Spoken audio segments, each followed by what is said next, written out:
Bismillahirrahmanirrahim. Assalamualaikum warahmatullahi wabarakatuh.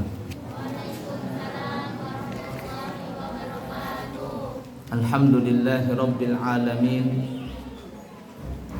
Allahumma fasalli wa sallim ala sayyidina wa nabiyyina wa maulana Muhammadin sayyidil anbiya'i wal mursalin wa ala alihi wa ashabihi wa azwajihi wa dhurriyyatihi wa man tabi'ahum bi ihsanin ila yaumiddin, amma ba'du. Segala puji bagi Allah Subhanahu wa taala yang memberikan kita anugerah kesehatan, keafiatan dan nikmat yang tiada tara sampai kita sehingga sekarang ini berada di bulan Rabiul Awal. Rabi' bahasa kitanya musim semi, Al-Awwal musim semi pertama. Makanya di bulan ini sudah mulai lagi munculan buah-buahan, karena sudah mulai musim semi, musim buah-buahan. Semuanya itu berkat Nabi kita Muhammad sallallahu alaihi wasallam. Dan bulan Rabiul Awal juga orang kita menyebutnya bulan Maulud. Maulud artinya yang dilahirkan, Maulid artinya yang terlahir. Tapi orang kampung menyebutnya namanya bulan Mulut. Kenapa bulan Mulut? Karena bulan ini banyak makan. Orang mengadakan maulid di mana-mana, makanya mulut sering makan. Alhamdulillah. Semua yang berkaitan dengan Nabi Muhammad sallallahu alaihi wasallam, apa saja itu semua akan menjadi mulia, semua akan menjadi sempurna, semua menjadi barakah. Apa saja yang berkaitan dengan Nabi kita Muhammad SAW, karena rahmat Allah Subhanahu wa ta'ala Allah berikan itu semuanya kepada Nabi. Karena Nabi itu pembawa rahmat, maka kalau ada Nabi kita itu selalu ada di hati, jiwa, raga kita, maka kita selalu dirahmati oleh Allah Subhanahu wa ta'ala. Dan tidak pernah rugi orang yang selalu dengan Nabi Muhammad, dan tidak pernah akan kecewa orang yang selalu bersama Nabi Muhammad, dan tidak pernah akan sedih orang yang selalu bersama dengan Nabi Muhammad sallallahu alaihi wasallam. Walaupun cobaan bertubi-tubi datang, tapi kalau dia selalu bersama dengan Nabi Muhammad sallallahu alaihi wasallam, maka semua pasti akan indah pada waktunya. Pernah dikatakan ada seorang sahabat datang kepada Nabi kita Muhammad sallallahu alaihi wasallam. Mungkin Abuya pernah menceritakan cerita ini beberapa kali.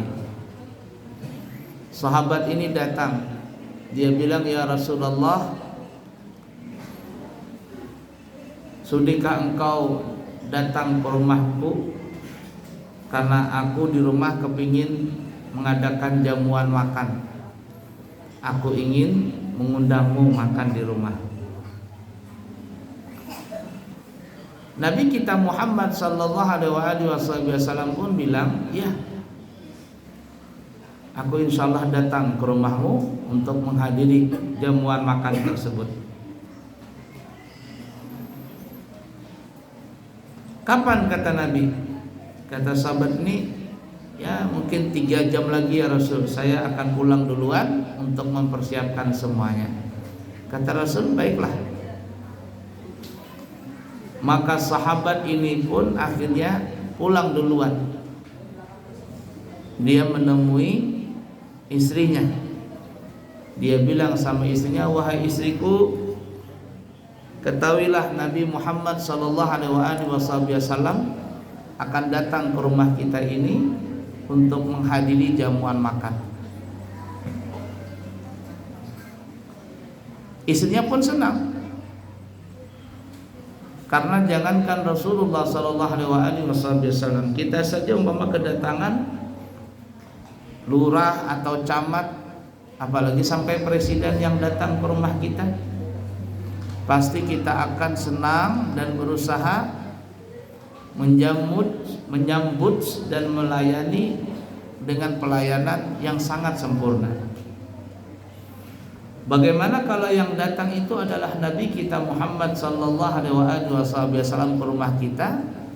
Pasti kita pun akan berusaha semaksimal mungkin memberikan yang terbaik kepada Nabi kita Muhammad sallallahu alaihi wasallam.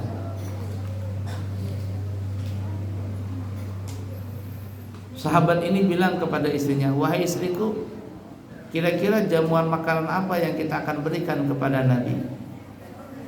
Kata istrinya, kita kan punya kambing muda, itu aja yang dipotong kambing itu, lalu kita berikan masakan kambing kepada Nabi kita Muhammad sallallahu alaihi wasallam. Ringkas kata, sahabat itu pun memotong kambing itu. Setelah dipotong, dikuliti, dibersihkan, lalu daging kambing itu diberikan kepada istrinya untuk dimasak. Istrinya pun memasak masakan kambing tersebut dengan kayu bakar. Masak di kuali besar dengan kayu bakar yang sangat besar. Suaminya masuk ke dalam rumah untuk membersihkan rumah. Kedua sahabat ini, suami istri ini, kebetulan dia mempunyai 2 orang anak laki-laki yang masih kecil. Namanya anak-anak, akalnya gak sempurna. Akalnya tidak sempurna. Lalu si kakak berkata kepada adiknya, kalau bahasa kitanya, dek, kita main sembelih-sembelihan. Main sembelih-sembelihan. Kata adiknya, ya ayo. Ini kedua anak ini ngelihat bapaknya tadi nyembelih kambing, jadi kepingin main sembelih-sembelihan. Kata adanya, siapa yang jadi ayah, siapa yang jadi kambing? Kata kakaknya, aku aja yang jadi ayah, kamu yang jadi kambing. Ya sudah, maka adanya pun berebah di atas tanah sebagaimana kambing tadi direbahkan di tanah. Si ade berkata, embe, nggak ngerti ini bahaya atau tidak, nggak ngerti. Lalu sang kakak tadi mengambil pedang, mengambil pisau yang tajam, yang tadi pisau itu digunakan oleh ayahnya untuk menyembelih kambing itu. Diletakkan pisau yang tajam tadi di leher adenya, dan akhirnya pisau itu pun berjalan di atas leher adenya, putus leher adenya, mengeluarkan darah saat itu juga, dan adanya pun meninggal dunia. Si kakak kaget melihat darah yang bercucuran di lehernya sambil menggerak-gerakkan adanya. Dek, bangun, dek, bangun. Tapi apalah yang sudah terjadi, adanya meninggal dunia. Sang kakak takut. Akhirnya sang kakak ini pun akhirnya lari, dan dia tidak melihat kanan kiri karena saking takutnya, dan saat dia lari tercebur atau masuk ke dalam tungku pembakaran kayu bakar yang mamanya lagi masak kambing tadi. Masuk ke dalam kobaran api itu, dan akhirnya si kakak pun juga meninggal dunia. Siapa yang tidak sedih melihat kedua anak meninggal dunia? Lagi lucu-lucunya, lagi rame-ramenya meninggal, dan meninggal dalam kondisi yang seperti itu. Yang satu mati dengan tergorok lehernya, yang kedua mati terbakar di kayu bakar. Tapi dengarkan ini,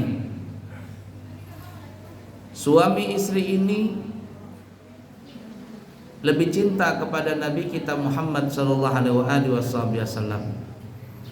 Cintanya kepada Nabi mengalahkan kepada siapapun juga.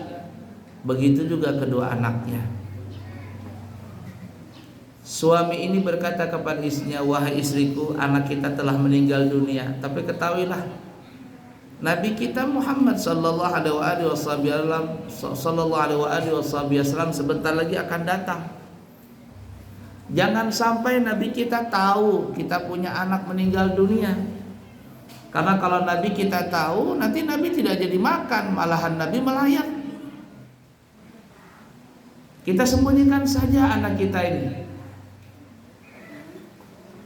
Kita masukkan dalam kamar." Istrinya pun setuju.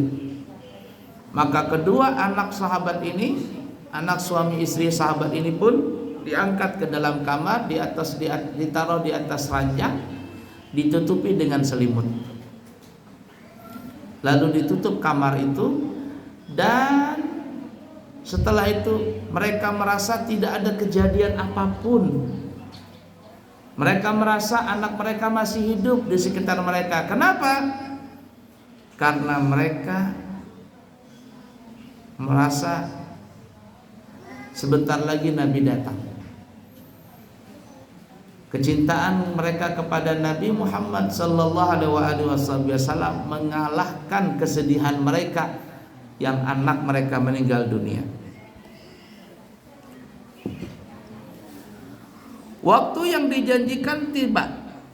Maka Nabi kita Muhammad sallallahu alaihi wasallam pun datang ke rumah sahabat ini. Nabi mengetuk pintu. Tok tok tok. Assalamualaikum warahmatullahi wabarakatuh. Maka sahabat itu pun membuka pintu dan mengucapkan waalaikumsalam warahmatullahi wabarakatuh. Sahabat ini berkata, ahlan wa sahlan wa marhaban bikum ya Rasulullah. Selamat datang wahai Rasulullah di rumah kami ini. Nabi kita Muhammad sallallahu alaihi wasallam dipersilakan masuk.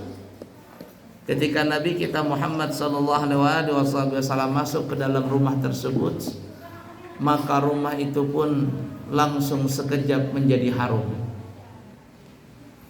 Karena memang salah satu mukjizat Nabi kita Muhammad sallallahu alaihi wasallam, apabila Nabi berjalan di satu tempat, apalagi duduk di tempat tersebut, maka jalanan atau tempat itu akan menjadi harum sampai berhari-hari.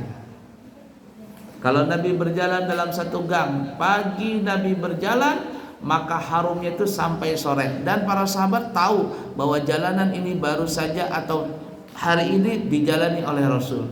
Dari mana taunya? Dari baunya Nabi kita Muhammad sallallahu alaihi wasallam yang sangat harum.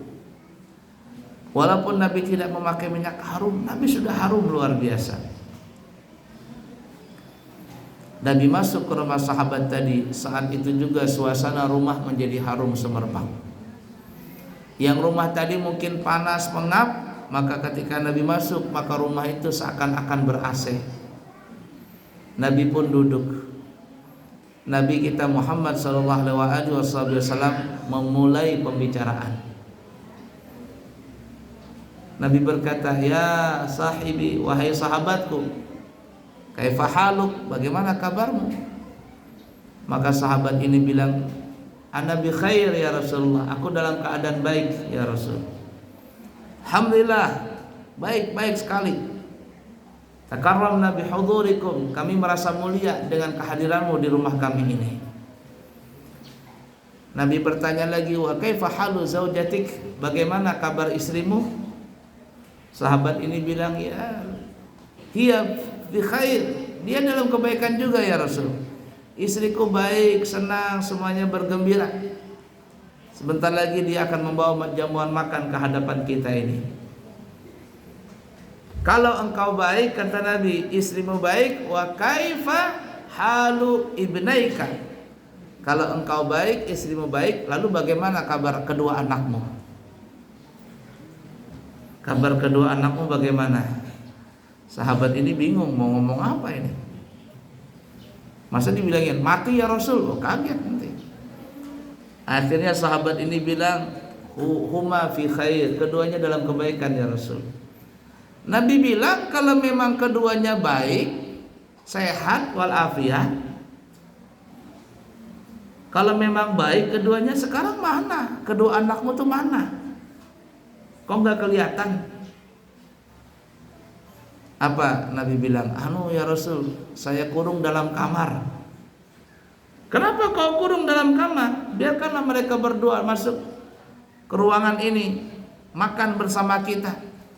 Sahabat ini mengelak bahasa kitanya, ya Rasul, biarkanlah mereka dalam kamar, karena mereka lagi main gulat-gulatan. Main apa? Gulat-gulatan, main smackdown. Kalau mereka berdua keluar sini, nanti jar orang Banjar mahaur, kita makan habis tahambur semua, panci-panci, rinjing apa semuanya nih diinjaknya. Namanya juga anak laki-laki. Biarkan saja ya Rasul dalam kamar. Kata Rasul, bawa ke sini. Sahabat tadi bilang jangan ya Rasul, biarkan saja dalam kamar. Kata Rasul, kalau engkau tidak mau mengeluarkan anakmu keluar sini, ke dalam ruangan sini, biar aku yang masuk ke kamar, aku mau lihat, kata Nabi. Ketika Nabi meminta melihat, maka sahabat ini tidak bisa lagi mengelak. Harap-harap, cemas, takut, khawatir, campur aduk di dalam hati sahabat ini. Ini kalau Nabi tahu bahwa anaknya meninggal dunia, Nabi nggak jadi makan. Malahan Nabi nanti melayat, Nabi membawa makanan, gandum, beras, kurma untuk memberikan hadiah kepada ini. Nggak jadi senang-senang kita sama Nabi. Tapi karena Nabi meminta, sahabat ini tidak bisa mengelak. Kata Nabi, Ainul ghurfah, mana kamar? Maka sahabat ini pun menunjukkan kamar itu ya Rasul, kamarnya. Nabi pun beranjak dari tempatnya menuju kamar tersebut, membuka pintu kamar. Ketika dibuka pintu kamar, Nabi melihat ada dua anak yang sedang berada di atas ranjang yang ditutupi dengan selimut. Bapaknya ini takut, dia ketahuan dah. Maka Nabi pun mendekat ke ranjang tersebut dan menyingkap atau membuka selimut tadi. Dibuka oleh Nabi kita. Ketika selimut tadi dibuka, apa yang dikatakan oleh bapaknya benar terjadi. Bapaknya ngomong apa tadi? Bapaknya ngomong apa? Hah? Lagi main gulat anaknya. Lagi main smackdown. Ketika Nabi membuka selimut tadi, maka kedua anak itu benar terjadi lagi main smackdownan, main gulat-gulatan di atas ranjang. Bapaknya kaget, hidup lagi.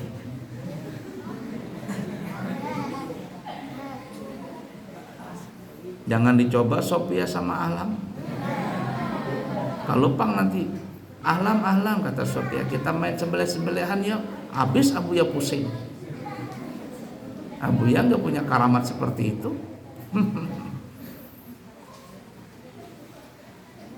Apa kata Nabi?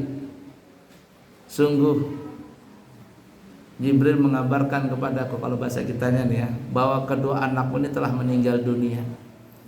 Tapi karena berkat kecintaanmu kepadaku, maka anakmu yang tadi meninggal dunia dengan cara yang mungkin kurang wajar, Allah hidupkan kembali.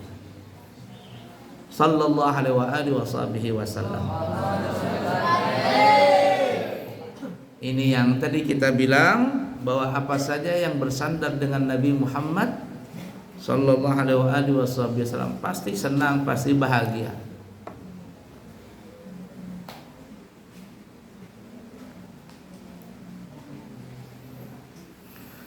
Dan tidaklah pernah Allah menurunkan azab kepada satu kaum selama Nabi kita berada di kaum tersebut. Wa ma kana Allahu mu'adzibahum wa anta fihim. Allah tidak pernah akan menurunkan azab kepada satu kaum yang Nabi berada di kaum tersebut. Begitu dahsyatnya dan kejamnya Abu Lahab, Abu Jahal, Abu Gosok sekalian kalau ada, yang mereka menyakiti Nabi, mencaci Nabi. Ummu Jamil, bapak bininya siapa namanya? Abu Lahab Aura.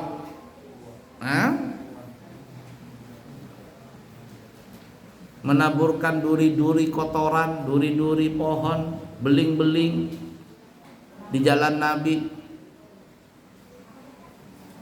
Tapi tidak pernah kita mendengar bahwa Abu Lahab, Abu Jahal atau istrinya Abu Lahab sekalian disiksa di hadapan Nabi. Tidak pernah Allah turunkan azab langsung. Kenapa? Karena Nabi kita rahmatan lil alamin, membawa rahmat untuk sekalian alam. Karena berkat Nabi, Allah tahan itu azab. Nah begitu juga sekarang Nabi nggak ada, maka pewarisnya inilah yang menjaga supaya alam ini tidak diturunkan azab oleh Allah. Tapi kalau sudah Allah muyak, terlalu banyak orang yang berbuat maksiat, maka jangan salahkan kalau Allah turunkan azab.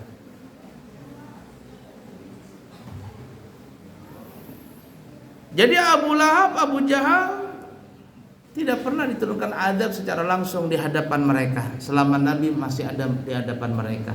Lain nabi-nabi zaman dulu. Fir'aun dan bala tentaranya mati secara tragis, tenggelam di Lautan Merah di hadapan Nabi Musa alaihissalatu wassalam. Kenapa? Karena Nabi Musa bukan rahmatan lil alamin. Kaum Sodom, kaum Nabi Allah Lut alaihissalatu wassalam, Allah hancurkan mereka dan Allah lemparkan bumi mereka dibalik nang kayak martabak telur, pak begitu balik. Kemudian dilempari batu-batu kepada mereka. Padahal di antara mereka ada Nabi Allah Lut. Kenapa? Karena Nabi Lut bukan rahmatan lil alamin. Makanya kalau ada orang ya, pendapat ulama siapa, Hanafi atau di mana itu, kalau ada orang yang melakukan sodomi, melakukan LGBT, L lesbian, G gay, B bisek, T transgender, gay laki-laki bencong, les apa, L lesbi, perempuan dengan perempuan, mengadakan liwat perempuan dengan perempuan.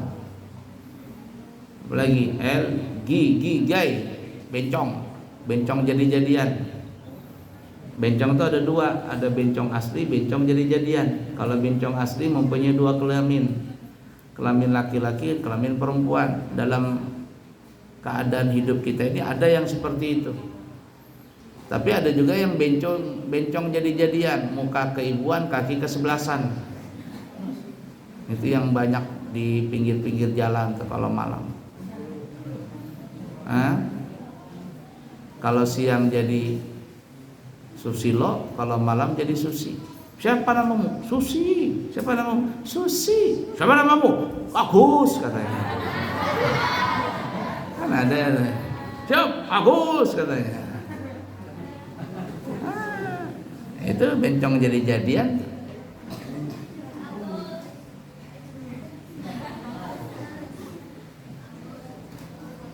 LG gay, bisek, bisa ke laki, bisa ke perempuan, transgender, merubah alat kelamin.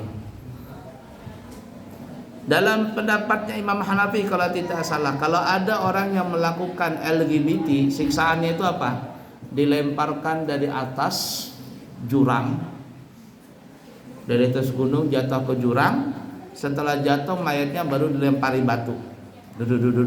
Sebagaimana kaum Nabi Lut, kaum Sodom, diangkat mereka punya bumi, lalu dibalik, lalu dilemparin batu kepada mereka. Nah itu Allah turunkan azab langsung. Begitu juga kepada kaum Nabi Allah Saleh, kaum Tsamud, kepada kaum Ad, Nabi Allah Hud, dan lain sebagainya. Kenapa? Karena Nabi Hud, Nabi Saleh, Nabi Musa dan lain sebagainya, mereka bukan rahmatan lil alamin. Tapi Nabi kita Muhammad sallallahu alaihi wasallam rahmatan lil alamin. Maka tidak pernah turun azab langsung ke hadapan mereka. Nah, kata ulama, menurut ayat tadi, wa ma kana Allahu mu'adzibahum wa anta fihim, Allah tidak pernah menurunkan azab selama Nabi Muhammad berada di atas mereka, berada di antara mereka. Nah, kata ulama, kalau Nabi Muhammad berada di atas bersama mereka, Allah tidak turunkan azab. Bagaimana kalau Nabi Muhammad itu ada di hati-hati kita mereka, hati-hati kita dan kalian semua. Dalam hati kita ada Nabi Muhammad, pikiran kita ada Nabi Muhammad, gerak-gerik kita ada Nabi Muhammad, makan, minum, tidur semuanya adalah mengikuti Nabi Muhammad SAW. Maka kata ulama, tidak mungkin Allah menurunkan azab kepada orang tersebut. Kenapa? Karena Nabi Muhammad ada di hati. Tapi kalau ada orang yang mungkin terkena inilah, itulah dan seterusnya, bisa jadi hati mereka itu atau hatinya kosong dari Nabi Muhammad sallallahu alaihi wasallam. Numpung di bulan awal Rabiul Awal ini adalah bulan Maulid, maka caslah kita punya hati, punya pikiran kita untuk mendekatkan hati, jiwa, raga dan pikiran kita kepada Nabi kita Muhammad sallallahu alaihi wasallam. Kalau kita dekat Nabi Muhammad, maka Allah pun akan dekat kepada kita.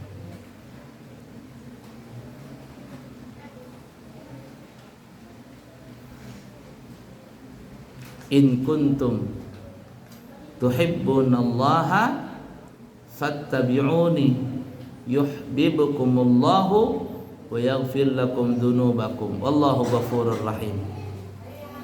Allah merintahkan itu dalam Al-Qur'an, in kuntum tuhibbunallah, katakan wahai Nabi Muhammad, qul, katakan kepada mereka wahai Nabi Muhammad, in kuntum tuhibbunallaha, jika kalian kita semuanya nih cinta kepada Allah,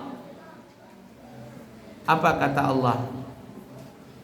Fattabi'uni, katakan kepada mereka wahai Nabi Muhammad, fattabi'uni, ikuti aku, kata Nabi Muhammad, ikuti aku. Kalau kita mengikuti Nabi, maka kita akan mendapatkan dua keberuntungan. Apa yang pertama? Yuhibbukumullah. Yang pertama, Allah akan cinta kepada kita. Kalau Allah sudah cinta kepada kita, apa yang kita mau pasti Allah kasih. Yang kedua, wa yaghfir lakum dzunubakum, dan Allah akan mengampuni dosa-dosa kalian. Siapa yang tidak berdosa? Semuanya berdosa. Dengan adanya Nabi Muhammad, dengan cinta kepada Nabi Muhammad, maka Allah akan memberikan dua kebahagiaan. Yang pertama, Allah akan cinta kepada kita, dan yang kedua, Allah akan ampuni dosa kita. Wallahu ghafurur rahim, dan Allah itu Maha Pengasih lagi Maha Penyayang. Di kampung kita, di RT kita, di masjid kita nanti banyak peringatan Maulid. hadirlah di peringatan Maulid tersebut, maka insya Allah Allah akan berkahi kita. Dan tidak pernah akan habis orang yang menyedekahkan hartanya untuk peringatan Maulid. Lihatin saja, kalau ada orang mengadakan peringatan Maulid di rumah atau di mana, dia mengeluarkan ribu-ribu, ratus-ratus atau juta-juta rupiah, maka lihat Allah akan menambahkan, melipat gandakan hartanya. Sampai sekarang kami pribadi belum pernah mendengar aku jadi miskin gara-gara banyak maulid, tidak pernah. Aduh banyak keluar duit, enggak, bangkrut gara-gara apa? Gara-gara maulid, bagi-bagi duit, bagi-bagi apa begitu. Nah, tidak pernah dengar. Coba lihat kalau orang peringatan maulid kan ya. Kalau di Jawa itu luar biasa. Terkadang yang datang peringatan maulid di rumahnya, pulang itu para jamaah dikasih apa? Sembako. Dalamnya ada beras, ada minyak, ada gula, ada susu, ditambah uang lagi. Pas dibuka amplopnya 500.000. Bagaimana gak rajin orang datang ke situ. Orang Bugis kalau ngadakan peringatan maulid, masya Allah, pohon pisang berbuah duit sama telur di situ. Orang Madura ngadakan peringatan maulid, masya Allah, dari buah yang paling kecil sampai buah yang paling besar ada di situ. Abuya kalau datang ke peringatan maulid di orang-orang Madura, nggak bisa pakai motor, terus pakai mobil. Kalau bisa mobil pickup, nah, penuh di belakang tuh apa-apa yang dibawa. Nggak bisa, Abuya makan sendiri. Datang ke pondok habis aja, biar satu pickup tuh makanan habis sama santri. Ikram, padahal sudah makan malam. Datang Abuya nasi, makan lagi dia malam-malam. Berkat. Semuanya berkat Nabi Muhammad sallallahu alaihi wasallam. Bergembiralah kita di bulan ini, maka insya Allah dengan berkat Nabi Muhammad, Allah Subhanahu wa taala akan mengabulkan segala hajat dunia dan agama kita. Amin ya rabbal alamin. Kiranya tidak usah terlalu panjang. Bulan depan insya Allah minggu ketiga kita ngadakan peringatan Maulid Akbar. Kita akan ngadakan door prize, ya. Tidak usah berebut-rebutan, bergantung-gantungan, gak usah, door prize saja. Nanti door prize-nya di panggung, ya. Mungkin nanti ada kipas angin, ada dispenser, sepatu, ada sepeda, HP mungkin. Nggak tahu nanti ada apa lagi, baju kah, jilbab kah, siapa tahu dapat pon gratis umroh, ya nggak tahu juga. Kalau Abuya dapat rezeki bisa saja, ya. Bulan depan insya Allah minggu ketiga Majelis Taklim kita ngadakan Maulid Akbar. Bagi bapak ibu yang kepingin menyumbang door prize bentuk apapun, insya Allah kita terima untuk acara peringatan Maulid bulan depan secara besar-besaran insya Allah. Kemudian hari besok Senin itu untuk anak-anak tingkat al-wusta akan mengadakan ANBK atau apa istilahnya itu. Abuya kurang paham juga, ya. Jadi semuanya mengikuti ujian itu. Kalau nggak ikut ujian, nggak tahu Abuya nanti. Nggak lulus baru tahu nanti, ya. Ikutin ujian itu. Ujian apa nggak paham Abuya. Yang penting ikut hadir. Dan ujiannya itu pakai apa ya? Pakai laptop. Jadi bapak ibu yang punya anak itu belikan laptop, ya, notebook kan, laptop ke Abuya nggak paham itu, belikan itu untuk ujian. Karena ujiannya pakai komputer, langsung internet, langsung ke Jakarta, ya. Jadi ya, tidak bisa sembarangan kita sekarang ini karena sudah terdata. Nah, ramenya bergembira dia. Nah, kemudian selanjutnya Abuya kabarkan, ya, kita kemarin ya 2 bulan yang lalu sebelum Abuya berangkat umrah sudah Abuya kabarkan bahwa setelah waktu wisuda kemarin semuanya dapat ijazah. Nggak ada yang nggak dapat ijazah, semua dapat ijazah. Yang menyebarkan berita bohong, isu fitnah di luar sana sini, kemudian mengada-ngada kemudian menyebarkan berita bohong, lalu mencegah orang supaya jangan masuk anaknya sekolah pesantren ini, ya pokoknya macam-macam. Dari orang-orang itu segeralah bertobat, ya sampaikan berita ini. Orang tuanya silakan ambil ijazahnya di pesantren ini, lengkap sudah, tinggal ambil aja, nggak ada usah bayar-bayaran kecuali bayar SPP yang belum lunas dibayarkan, sama uang wisuda dibayarkan. Ijazahnya sudah ada, tinggal ambil. Tapi tidak ada yang berani ngambil. Tidak berani ngambil. Takut. Kenapa? Karena sudah keburu menyebarkan fitnah-fitnah di luar. Nah sekarang kaget, tidak bisa lagi, mau gimana? Ambil ijazahnya. Nah, tobatnya dari menyebarkan fitnah itu satu aja caranya. Apa itu? Kembalikan nama baik pesantren. Kalau ada yang menyebarkan berita buruk, bohong, fitnah, taubatnya cuma satu. Abuya sudah tidak apa-apa lah, kata Abuya, biarkan saja, cuman jangan sampai lagi terulang berita buruk itu. Jadi yang telah menyebarkan berita fitnah, bohong dan sebagainya, taubat. Bagaimana taubatnya? Perbaiki nama baik pesantren. Karena apa yang telah disebarkan oleh mereka itu adalah dosa besar. Dosa besar, ya. Abuya insya Allah nggak ada masalah, aman-aman saja. Cuman kasihan mereka yang menyebarkan berita buruk itu. Silakan ambil ijazahnya, sampaikan sama orang yang nggak datang. Ya, tidak ada yang tidak dapat ijazah, semuanya dapat syahadah, semuanya dapat tanda kelulusan, semuanya lengkap. Coba lihat mereka itu sekarang sudah sekolah di mana-mana, tinggal nanggung dosanya aja. Kalau mau bertobat alhamdulillah, kalau nggak mau bertobat ya begitulah sudah akibatnya nanti. Itulah. Kemudian apalagi ya besok ujian ya anak-anak ustaz. Tidak ada yang namanya istilah berhenti di tengah jalan, karena berhenti di tengah jalan nanti terkatung-katung, tidak bisa dicabut dulu, tidak bisa. Ya, kalau ada masalah dibicarakan sebaik-baiknya. Ada masalah bicara baik-baik apa solusinya. Tidak main ngambil sebelah tangan, kemudian main langsung mengambil pendapat sendiri, tidak bisa. Bicara baik-baik, semua ada solusinya. Kemudian selanjutnya juga Buya beritahukan, banyak santri, ada berapa orang? Ada 20 enggak itu? Udah tahu Buya itu. Kata Buya, kenapa ini kalau tidak ada bayar SPP nggak masuk ini? Ternyata ada yang 2 bulan nggak bayar SPP, 3 bulan, 4 bulan, 5 bulan, 9 bulan. Ya opo, ini orang tua. Ya, itu tolong dibayarkan SPP itu.